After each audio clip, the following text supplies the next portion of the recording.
তৃণমূলের ছোট বড় মাঝারি নেতারা শুনে রাখুন, কান খুলে ভালো করে শুনে রাখুন।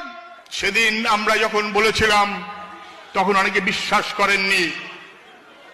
আমরা বলেছিলাম সব কটাকে জেল খাটাবো, জেলেই এদের শেষ জীবন কাটাতে হবে। তখন সবাই হয়তো বিশ্বাস করেননি। তারপর যেদিন কোর্টে মামলা করার প্রসঙ্গে বিকাশ ভট্টাচার্য এসে মুচকি হাসি হেসে বললেন, মারবো কম দৌড় করাবো বেশি। তারপর থেকে দেখতে পাচ্ছেন তৃণমূলের নেতারা দৌড়াচ্ছে, কোর্টে যাচ্ছে, জামিন নিতে যাচ্ছে। আমরা সবাই, আমিও করেছিলাম, ইনকাম ট্যাক্সকে আমি কেস করেছিলাম, কেস না দরখাস্ত করেছিলাম যে অপদার্থ তৃণমূলের এমএলএদের 20 গুণ 50 গুণ 100 গুণ সম্পত্তি বেড়ে গেল কি করে? যুবকের খাওয়া জুটছে না, গ্রামের মানুষ বিপদে পড়ছে, আমফানের টাকা লুট হচ্ছে, আবাস যোজনার টাকা লুট হচ্ছে, 100 দিনের কাজের টাকা লুট হচ্ছে, সরকারের কাজ, পঞ্চায়েতের কাজ, মিউনিসিপ্যালিটির কাজ, তার টাকা লুট হচ্ছে।